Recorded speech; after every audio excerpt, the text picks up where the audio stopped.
Here we are, diving into the book of Luke, chapter 9. Let's embark on this journey together, shall we? When Jesus had called the 12 together, he gave them power and authority to drive out all demons and to cure diseases, and he sent them out to proclaim the kingdom of God and to heal the sick. He told them, "Take nothing for the journey, no staff, no bag, no bread, no money, no extra shirt. Whatever house you enter, stay there until you leave that town. If people do not welcome you, leave their town and shake the dust off your feet as a testimony against them." So they set out and went from village to village, proclaiming the good news and healing people everywhere. When the apostles returned, they reported to Jesus what they had done. Then he took them with him, and they withdrew by themselves to a town called Bethsaida. But the crowds learned about it and followed him.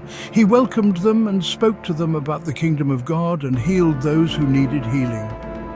Late in the afternoon, the 12 came to him and said, "Send the crowd away so they can go to the surrounding villages and countryside and find food and lodging, because we are in a remote place here." He replied, "You give them something to eat." They answered, "We have only 5 loaves of bread and 2 fish, unless we go and buy food for all this crowd." About 5,000 men were there. But he said to his disciples, "Have them sit down in groups of about 50 each." The disciples did so, and everyone sat down. Taking the 5 loaves and the 2 fish and looking up to heaven, he gave thanks and broke them. Then he gave them to the disciples to distribute to the people. They all ate and were satisfied. And the disciples picked up 12 basketfuls of broken pieces that were left over. Once when Jesus was praying in private and his disciples were with him, he asked them, "Who do the crowds say I am?" They replied, "Some say John the Baptist, others say Elijah, and still others that one of the prophets of long ago has come back to life." "But what about you?" he asked. "Who do you say I am?"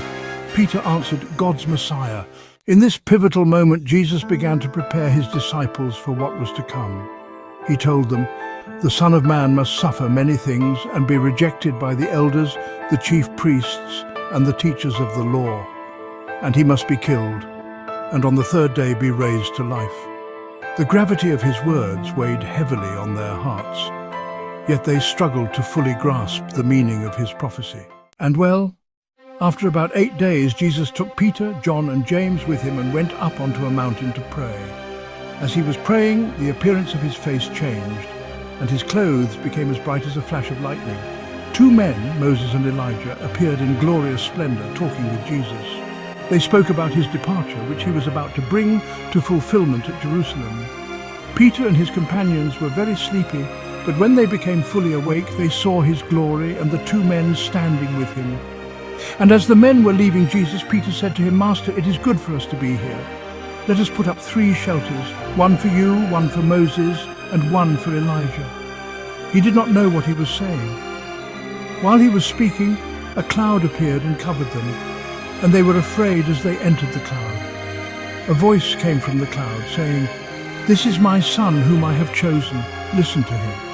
When the voice had spoken, they found that Jesus was alone. The disciples kept this to themselves and did not tell anyone at that time what they had seen. And it came to pass on the next day, when they were come down from the hill, a great multitude met him. And behold, a man from the crowd cried out, saying, "Teacher, I beg you to look at my son, for he is my only child. And behold, a spirit seizes him, and he suddenly cries out. It convulses him so that he foams at the mouth, and it departs from him with great difficulty, bruising him severely."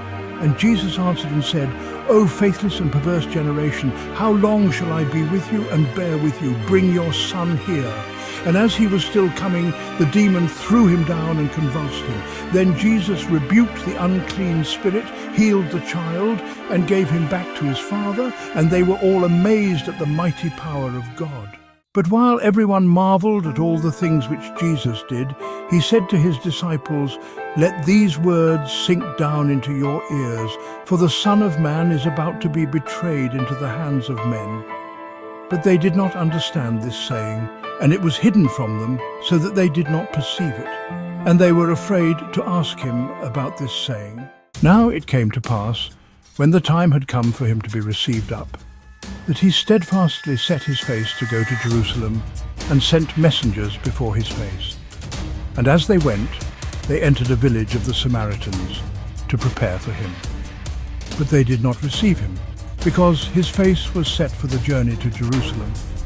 And when his disciples James and John saw this, they said, "Lord, do you want us to command fire to come down from heaven and consume them, just as Elijah did?" But he turned and rebuked them and said, "You do not know what manner of spirit you are of. For the Son of Man did not come to destroy men's lives, but to save them." And they went to another village. Now it happened, as they journeyed on the road, that someone said to him, "Lord, I will follow you wherever you go." And Jesus said to him, "Foxes have holes and birds of the air have nests, but the Son of Man has nowhere to lay his head." Then he said to another, "Follow me." But he said, "Lord, let me first go and bury my father." Jesus said to him, "Let the dead bury their own dead, but you go and preach the kingdom of God." And another also said, "Lord, I will follow you, but let me first go and bid them farewell who are at my house." But Jesus said to him, "No one, having put his hand to the plough and looking back, is fit for the kingdom of God."